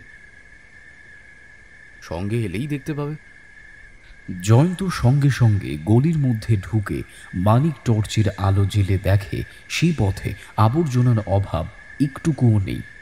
মরা পচা ইঁদুরের আশপাশ দিয়ে জ্যান্ত ইঁদুররা আনাগোনা করছে। সত্য চৌধুরীর বাড়ির নিচের তলায় দেয়াল ঘেঁষে খানিকটা অগ্রসর হয়ে জয়ন্ত হঠাৎ দাঁড়িয়ে পড়ে বলে উঠল, মানিক, আজ আমরা সত্য চৌধুরীর বাড়ির ভেতরে বেড়াতে যাব। কি করে? গায়ের জোরে। এই দেখো, এইখানকার একটা জানালা খোলা আছে। তুমি তো জানো, এরকম লোহার রেলিং আমার কাছে মোমের মতো নরম। মানিক এর আগেই জয়ন্তের আসরিক শক্তির আরো অনেক প্রমাণ পেয়েছে, সুতরাং কিছুমাত্র অবাক হলো না। সে খালি বলল, চোরের মতো বাড়িতে ঢুকে তুমি কি করতে চাও? দেখতে চাই নতুন কোনো সূত্র মেলে কিনা। সত্য চৌধুরী তার দলবল নিয়ে কোথায় গেছে আমি তা জানি না। বাড়িতে খাটিয়ায় শুয়ে ঘুমোচ্ছে একজন মাত্র বুড়ো দারোয়ান। লুকিয়ে খানা তল্লাশির এমন সুযোগ আর মিলবে না। টর্চের আলো ফেলে দেখা গেল সেটা হচ্ছে খুব সম্ভব দারোয়ানের রান্নাঘর। গোটা চারেক উনুন ও এখানে সেখানে খান কয়েক পেতলের বাসন ছড়িয়ে রয়েছে। ঘরের দরজা খোলাই ছিল। ঘর থেকে বেরিয়ে দুজনে গিয়ে পড়ল একেবারে দালানে। তারপরেই উঠোন, এবং তারই এক কোণে খাটিয়ার উপর লম্বা হয়ে পড়ে আছে দারোয়ানের ঘুমন্ত মূর্তি। বাড়ির ভেতরে কোথাও আলো নেই, অন্য কোনো শব্দও নেই। দুজনে পা টিপে টিপে এগিয়ে উপরে উঠবার সিঁড়ি খুঁজে পেল। কাঠের বাহারি সিঁড়ি, তার আশেপাশের দেওয়ালে কতকগুলো ছোট বড় বাঁধানো ফটো টাঙানো। টর্চের সাহায্যে ফটোগুলো দেখতে দেখতে জয়ন্ত চুপি চুপি করে বলল, মানিক, ভালো করে এই ছবিখানা দেখো একবার। ব্যাঘ্র চর্মের আসনের উপর বসে আছে বিরাট বক্ষ বিপুল বপু এক সুদীর্ঘ পুরুষ। পরনে মাত্র একটি কপনি, মাথায় লম্বা চুল, কপালে ত্রিপুণ্ড্রক, গলায় মস্ত মস্ত রুদ্রাক্ষের মালা। ফটোতেও বেশ বোঝা যাচ্ছে যে তার গায়ের রং মোষের মতো কালো। স্কন্ধের বুকের ও পেটের দুই পাশের ডুমো ডুমো স্ফীত মাংসপেশিগুলো দেখলেও ধরা যায় দেহের বল বিক্রমে সে সিংহের মতো। মুখের প্রকাণ্ড গোঁফ জোড়া ফুলে ভেপে গাল পাট্টার মতো হয়ে দুই কানের কাছে গিয়ে ঠেকেছে। কিন্তু কি কুৎসিত তার চোখ দুটো! অত বড় মুখে অত ছোট অথচ অদ্ভুত চোখ আর দেখা যায় না। দেখলেই মনে পড়ে হিপোপটেমাসের চোখকে। সেই খুদে চোখের তীব্র দৃষ্টি যেন দুই ক্ষুরধার বিদ্যুৎ ছুরিকার মতো কেটে বসে হৃৎপিণ্ডের মধ্যে। তার মুখে আর এক দ্রষ্টব্য হচ্ছে বাঘের দাঁতের মতন নিষ্ঠুর ও হিংস্র একটা মাত্র দাঁত, ওষ্ঠাধর ভেদ করে যা প্রায় চিবুকের দিকে এগিয়ে এসেছে। এরকম আশ্চর্য দাঁতও মানুষের মুখে দেখা যায় না। মানিক শিউরে উঠে বলল, জয়, এটা ফটো না হলে বলতাম। এই ছবি হচ্ছে চিত্রকরের আঁকা একটা মন গড়া ছবি। মাথাতে ওই লোকটা বোধ হয় তোমার মতো অস্বাভাবিক লম্বা। জয়ন্ত ছবির দিকে স্থির দৃষ্টিতে তাকিয়ে বলল, মনের ক্যামেরায় এই ছবি আমি তুলে রাখলাম। জীবনে এই ছবি আর আমি ভুলছি না। কিন্তু কে এই ভয়ঙ্কর লোকটা? যোগী সাধকের বেশে ছবি তুলেছে বটে, কিন্তু এ ব্যক্তি কি করে সাধনা করে? মোদির মুখে যার বর্ণনা শুনেছি এই হচ্ছে বোধহয় সেই মহাপুরুষ, অর্থাৎ সত্যচরণ চৌধুরী। শুনেই মানিক আগ্রহ ভরে উপরে আরো ঝুঁকে পড়ল, কিন্তু জয়ন্ত হাত ধরে তাকে টেনে নিয়ে উপরে উঠতে লাগল। দোতলার দালানে উঠে তারা প্রথম যে ঘরখানা পেল তার দরজায় তালা বন্ধ। পাশের ঘরখানা খোলা বটে, কিন্তু সে ঘরে খাম দুয়েক খাট ও খাম দুয়েক চেয়ার ছাড়া আর কিছুই নেই। তার পাশের ঘরখানা হল ঘরের মতো বড় এবং সে ঘরে অনেক আসবাবপত্র রয়েছে। কোথাও মার্বেলের বড় গোল টেবিল, কোথাও সাধারণ লেখাপড়া করবার টেবিল, কোথাও সোফা, কোচ, ইজি চেয়ার, কোথাও বড় বড় আলমারি। এই সাজানো গোছানো ঘরখানি দেখলেই বোঝা যায় এখানে যে থাকে সে খুব গোছানো একজন লোক। একটা টেবিলের তলায় রয়েছে এক থাক খবরের কাগজ। জয়ন্ত প্রথমেই সেইখানে গিয়ে হেঁট হয়ে দেখে বলল, এগুলো দেখছি পুরানো স্টেটমেন্ট। ফেলে না দিয়ে এক জায়গায় গুছিয়ে রাখা হয়েছে। হঠাৎ দুই চোখ তার অস্বাভাবিক উজ্জ্বল হয়ে উঠল। সেইখানে বসে পড়ে সে একখানা করে কাগজ তুলে তারিখ দেখতে দেখতে যেন আপন মনেই আবার বলল, গেল 1.5 মাসের সব কাগজখানাই এখানে রয়েছে, কেবল এপ্রিল মাসের 23, 24 আর 25 তারিখের কোনো কাগজ নেই। কিন্তু ঠিক ওই 3খানা কাগজ আজ সকালে আমি উপহারে পেয়েছি কাটামুন্ডোর সঙ্গে। মানিক চমকে উঠে বলল, তুমি কি বলছো জয়? জয়ন্ত হাসি মুখে উঠে দাঁড়িয়ে রূপোর নস্যিদানি বের করে একটি নস্য নিয়ে বলল, মানে আমাদের এখানে আসা সার্থক হলো। সাধারণ পুলিশ ডিটেকটিভের মস্ত দোষ কি জানো? তারা কেবল বড় বড় প্রমাণ খুঁজতেই ব্যস্ত, কিন্তু দেখো ছোট ছোট প্রমাণ তাদের চোখে পড়েই না। সুন্দরবাবু এখানে এলে ওই খবরের কাগজগুলোর দিকে ফিরেও তাকাতেন না, অথচ ওর মধ্যে আজ আবিষ্কার করা গেল কত বড় একটা দরকারি সূত্র। এই বাড়িতে যারা থাকে আজ সকালে তারা এই ঘরেই বসে একটা কাটা মুন্ডকে 3খানা খবরের কাগজ দিয়ে মুড়ে প্যাকিং বাক্সে পুরে আমাদের কাছে রাক্ষসে ভেট পাঠিয়েছে। এই প্রমাণ হয়তো আদালতে গ্রাহ্য হবে না, কিন্তু এর দ্বারা আমি স্পষ্ট বুঝতে পারছি আমরা এখন রিমুন্ডো শিকারীদের বাড়ির অযাচিত অতিথি রূপে প্রবেশ করেছি। কি বলো মানিক? আমার অনুমান কি তোমার মনে লাগছে? মানিক অভিভূত কণ্ঠে বলল, জয়ন্ত, তোমার প্রতিভাকে আমি নমস্কার করি। মাত্র একদিনের চেষ্টায় তুমি যতগুলো আবিষ্কার করলে তা শার্লক হোমসেরও গর্বের বিষয়। জয়ন্ত বলল, দুর্গম অরণ্যে পথহারা ক্ষুধার্ত পথিক দেখতে পেল দূরে একটা কুণ্ডলি পাকানো ধোঁয়ার রেখা আকাশে উড়ে যাচ্ছে। দেখেই তার খুব আনন্দ হলো, কারণ দূরে কোথাও হয়তো আগুন জেলে রান্না হচ্ছে, তারই প্রমাণ ওই ধোঁয়ার রেখা। কিন্তু ক্ষুধার্ত পথিকের সে আনন্দ স্বল্পজীবী হয় যদি না সে পথ খুঁজে আগুনের কাছে যেতে পারে। সমস্ত প্রমাণেরই ওই রকমই মূল্য। আমাদের হাতে অনেকগুলো প্রমাণ ছিল, যেমন রুমাল, রামদাস স্টেটমেন্টের 3টে কপি, কাটামুন্ডু প্রভৃতি। কিন্তু এসব প্রমাণই ওই ধোঁয়ার মতো ব্যর্থ হবে যদি না এদের উৎপত্তি স্থল আমি আবিষ্কার করতে পারি। গোয়েন্দার কাজ কেবল প্রমাণ আবিষ্কার করা নয়, সেসব প্রমাণ হাতে নাতে কাজে লাগাতে না পারলে তার কর্তব্য পালন করা হয় না মানিক। জয়ন্তের কথা শুনতে শুনতে মানিক তার টর্চের আলোটা বুলিয়ে ঘরের চারিদিকে ভালো করে দেখে নিচ্ছিল। এখন টর্চের আলোক রেখার মধ্যে এসে পড়েছে মস্ত বড় একটা কাঁচের জার। তার ভেতরে টলটল করছে সাদা জলের মতো কোনো পদার্থ। জয়ন্ত এক লাফে সেইখানে গিয়ে পড়ল, বলল, মানিক, আলোটা ভালো করে ধরো তো। কাঁচের জারটা লম্বায় 1.5 হাত ও চওড়ায় একেবারে 1 হাত, এবং খালি একটা জার নয়, 4টে তাকে আরও 4টে একই রকম জার সাজানো রয়েছে। সব জারেরই মধ্যে রয়েছে সাদা জলের মতো কি একটা জারের কাঁচের ঢাকনা খুলে আঘ্রাণ নিয়ে জয়ন্ত গম্ভীর স্বরে বলল, জারের ভেতরে রয়েছে স্পিরিট। আমরা যে কাটামুন্ডুটা বকশিস পেয়েছি তাও যে স্পিরিটে ভেজানো ছিল সে প্রমাণও পাওয়া গেছে। এই জারগুলোর যে কোনোটার মধ্যেই সেই কাটামুন্ডুর ঠাঁই হতে পারে। আচম্বিতে একতলায় দড়াম করে একটা দরজা খোলার শব্দ শুনে তারা দুজনেই দারুণ চমকে উঠল। জয়ন্ত তীরের বেগে ঘর ছেড়ে দালানে বেরিয়ে পড়ে প্রায় অন্ধকার উঠোনের দিকে দৃষ্টিপাত করেই উঠে বলল, মানিক, দুমদাম করেও কি ছুটে যাচ্ছে? আমি ভূত মানি না, কিন্তু ওটা মানুষের মূর্তিও নয়। ততক্ষণে মানিকও দালানের ধারে গিয়ে ঝুঁকে পড়েছে। সেও আতঙ্কগ্রস্ত কণ্ঠে বলে উঠল,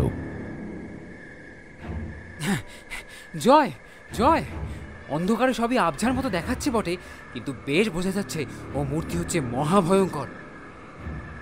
মানিক, মূর্তিটা যে সিঁড়ির দিকে গেল, ওই শোনো, সিঁড়ির উপরে যেন মস্ত হস্তির পদ শব্দ। মূর্তি আমাদেরই আক্রমণ করতে আসছে মানিক। উঠোনের ওপর দিয়ে অনেকগুলো মানুষ ছুটে আসছে। জয়ন্ত, আমরা ফাঁদে পড়েছি। জয়ন্ত দাঁতে দাঁত চেপে বলল, হ্যাঁ মানিক, ফাঁদে পড়েছি বটে, কিন্তু এখনো পালাবার উপায় আছে। বলেই সে সিঁড়ির দরজার দিকে বেগে ছুটে গেল এবং পর মুহূর্তে দরজার পাল্লা দুখানা টেনে বন্ধ করে শিকল লাগিয়ে দিল। মানিক, টর্চটা চালো। টর্চের আলোয় দেখা গেল দালানের কোণেই তেতলায় ওঠবার সিঁড়ি। দুজনে দ্রুত পদে তেতলার বারান্দায় গিয়ে উঠল। সেখানেও সিঁড়ির মুখে আর একটা দরজা ছিল এবং সে দরজাও বন্ধ করে দিল। বারান্দায় পাশাপাশি দুখানা ঘর। একটা ঘরের দরজার বাইরে থেকে তালা লাগানো, আর একটা ঘরের দরজা খোলা। জয়ন্ত বারান্দার এদিক থেকে ওদিকে ছুটে গিয়ে আবার ফিরে এসে বলল, কি মুশকিল, এখান থেকে ছাদে উঠবার সিঁড়ি নেই, নামবার পথও বন্ধ। মানিক হতাশভাবে ঘাড় নেড়ে বলল, না জয়ন্ত, ওই শোনো, আমাদের বন্ধুরা নাম্বার পথটা খুলে দেওয়ার চেষ্টা করছে। দোতলার সিঁড়ির দরজার বিষম জোরে ঘন ঘন আঘাতের শব্দ শোনা গেল। জয়ন্ত চিন্তিতভাবে বলল, সিঁড়ির দরজা ভেঙে যারা উপরে উঠতে চায় তাদের সঙ্গে আছে সেই মূর্তিটাও। মানিক বলল, একটু আগে ছবিতে আমরা বোধহয় সত্য চৌধুরীকেই দেখেছি। মনে হলো সেও তোমার মতো হয়তো প্রায় 7 ফুট লম্বা, আর সেই মোষের মতো কালো বিভৎস মূর্তিটাকেই আমরা উঠোন দিয়ে ছুটে যেতে দেখেছি। অন্ধকারে তাকে দেখতে আরো ভয়ঙ্কর দেখাচ্ছিল। না মানিক না, যদিও স্পষ্ট করে কিছু দেখতে পাইনি, তবু জোর গলায় বলতে পারি সেই মূর্তির মধ্যে একটুকুও মনুষ্যত্ব ছিল না। মানুষ তেমনভাবে ছোটে না। সিঁড়িতে ওর পায়ের শব্দ শুনেছি, মানুষের পায়ের শব্দ অতটাও ভারী নয়। কি আশ্চর্য, তাহলে ওটা কি? কিংকর্তব্য বিমূঢ়ের মতো দুজনেই তখন খোলা দরজার ভেতরে ঢুকে পড়ল। জয়ন্ত ভেতর থেকে সে ঘরের দরজাও বন্ধ করে দিল। মানিক টর্চ জেলে দেখল সে ঘরে 4টে জানালা আছে, 2টো বারান্দার দিকে এবং 2টো রাস্তার দিকে। রাস্তার দিকে জানালার কাছে গিয়ে দাঁড়িয়ে জয়ন্ত দেখল নিঝুম রাতের শূন্য পথ যেন খাঁ খাঁ করছে। কোথাও জনপ্রাণীর এটুকুও সাড়া যেন নেই। জয়ন্ত চিৎকার করে ডাকল, পুলিশ, পুলিশ! কিন্তু সে অঞ্চলে পুলিশের অস্তিত্ব আছে বলে মনে হলো না। মানিক বলল, আকাশের দিকে তাকিয়ে দেখো ভায়া, বিদ্যুতের চকমকে জ্বালিয়ে ঘন মেঘ ছুটে আসছে। তার মানে এখনই ঝড় উঠবে। পথে এর মধ্যে কোনো পুলিশের সাড়াও পাওয়া যাচ্ছে না, আর একটু পরে চেঁচালে কেউ হয়তো আমাদের সাড়াও পাবে না। তাহলে এসো, সময় থাকতে আমরা দুজনে মিলে চেঁচাই। জয়ন্ত ও মানিক একসঙ্গে চিৎকার করতে শুরু করলো। পুলিশ, পুলিশ, খুন, খুন, পুলিশ, পুলিশ! আকাশকে তখন দেখাচ্ছে অদ্ভুত। আধখানা আকাশ অজস্র তারকায় ভরা, যেন চুমকি বসানো কালো শাড়ি। বাকি আধখানা আকাশ অদৃশ্য হয়েছে অন্ধকারের চেয়ে কালো মেঘদলের জঠরে। কিন্তু সেখানেও থেকে থেকে জলজল করে উঠছে বিদ্যুতের চকমকি, যেন সেগুলো হচ্ছে অন্ধ মেঘের অগ্নিদন্ত। ওইসব দাঁত দিয়েই সে সাদা আকাশকে যেন চিবিয়ে খেয়ে ফেলেছে। খানিক তফাতে গঙ্গাকে দেখা যাচ্ছে মাঝে মাঝে। চঞ্চল বিজলি মুহূর্তে মুহূর্তে নিচে নেমে জলের দোলায় দুলে রূপে গঙ্গা আলো করেই চকিতে আবার পালিয়ে যাচ্ছে সকল রূপে। বিজলি সকলেরই কাছে যায়, কিন্তু কাউকে ধরা দিতে ভালোবাসে না।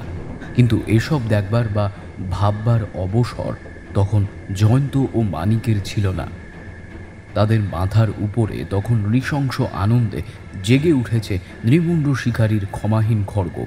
আসন্ন ঝড়কে বুকে করে যেন সেই মহাবিপদেরই পূর্বাভাস দিতে ধেয়ে এসেছে আকাশের কাজল কালো পুঞ্জ মেঘ। তাদের সমস্ত চিৎকার ব্যর্থ হলো, কোনো পাহারাওয়ালার সাড়া মিলল না। নৃমুণ্ড শিকারীদের ভয়ে গঙ্গার কাছে রাতে কোনো পাহারাওয়ালাই থাকে না। হয়তো কোনো কোনো গৃহস্থ ঘুম থেকে সচমকে জেগে উঠে তাদের চিৎকার শুনতে পেয়েছিল, কিন্তু তারাও জানে নৃমুণ্ড শিকারীদের কাহিনী। পরের মাথা বাঁচাবার জন্যে নিজের মাথা দেওয়ার আগ্রহ কারোরই হলো না। মানিক হাল ছেড়ে দিয়ে বলল, না, এই কলকাতা শহরে সবাই কাপুরুষ, কেউ সাড়া দেবে না। তেতলার সিঁড়ির দরজা কিরকম ধাক্কা পড়ছে শুনছো তো? দরজাটাও ভেঙে পড়লো বলে। ওদের দলে কতগুলো লোক আছে কিছুই তো বুঝতে পারছি না। বোঝাবার চেষ্টা করে লাভ নেই মানিক। হয়তো 5-7 জন, হয়তো 10-15 জন। ওরা 20-25 জন হলেও আমি মাথা ঘামাতাম না। কিন্তু আমি খালি ভাবছি ওই একজনের কথা। কি সে তা আমি জানি না, কিন্তু আমার মন বলছে চতুষ্পদ না হলেও সে মানুষ নয়। কেন সে মানুষের সঙ্গে থাকে? কেন সে আমাদের আক্রমণ করতে চায়? আমি কিছুই বুঝতে পারছি না মানিক। আমি হতভম্ব হয়ে গেছি।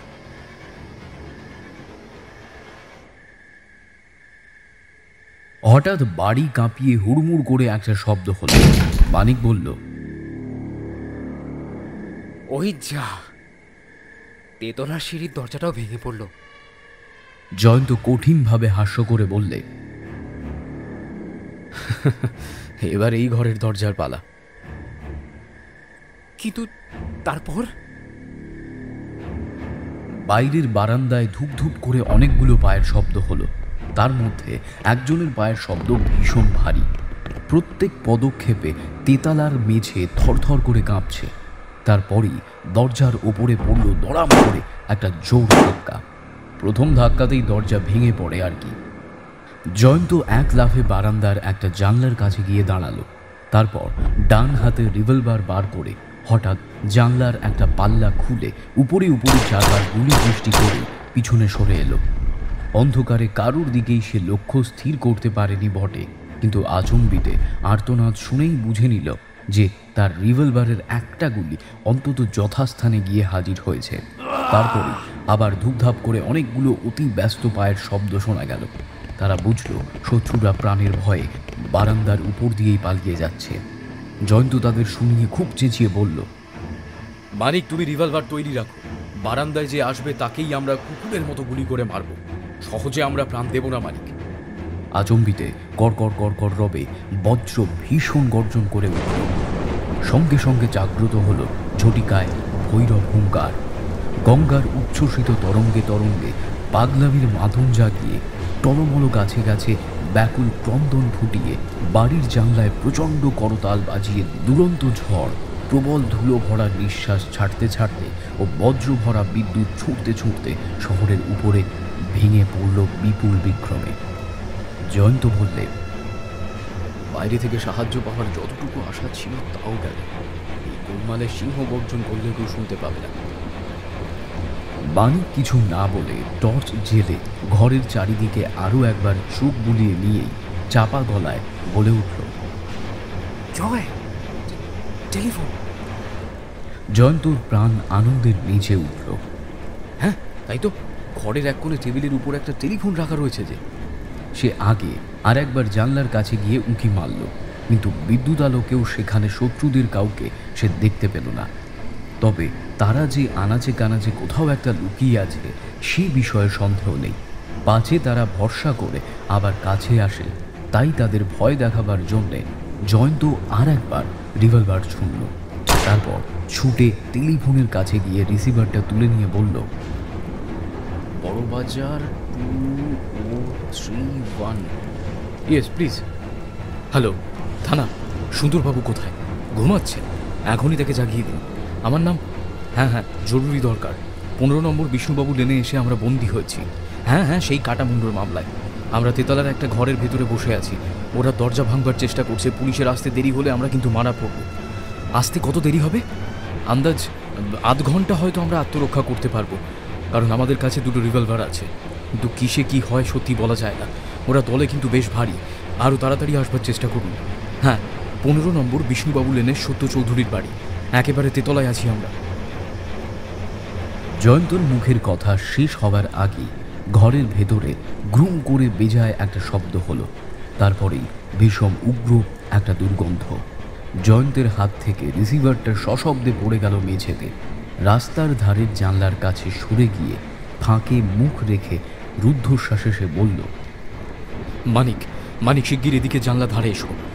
বারান্দার জানলা দিয়ে ওরা বিষাক্ত গ্যাস বোমা ছুটছে মানিক। কিন্তু গ্যাসের ঝাঁঝে মানিকের মাথা তখন বোবো করে ঘুরছে, কারণ বোমাটা ফেটেছে তারই কাছে। টলতে টলতে কয়েক পা এগিয়ে এসেই সে অবশ হয়ে মাটিতে বসে পড়ল। জয়ন্ত জানলার ধারে গিয়ে রক্ষা পেল না। বিষময় যন্ত্রণায় তাকেও মেঝের উপরে প্রথমে বসে তারপর শুয়ে পড়তে হলো। সেই আচ্ছন্ন অবস্থায় তারা শুনল ঘরের বন্ধ দরজা প্রচণ্ড ধাক্কায় ধরাস করে খুলে গেল।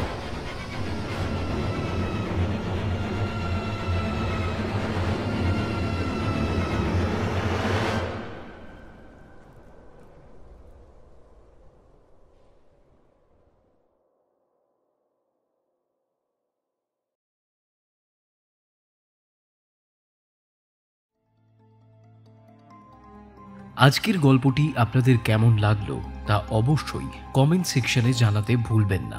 আর ভালো লাগলে অবশ্যই চ্যানেলটিকে সাবস্ক্রাইব করে পাশের বেল নোটিফিকেশনটি অল করে দিন। তাহলে খুব শীঘ্রই ফিরছি দ্বিতীয় তথা অন্তিম পর্ব নিয়ে। শুনতে থাকুন সাসপেন্স থ্রিলার প্ল্যাটফর্ম, আপনার গল্পের প্ল্যাটফর্ম।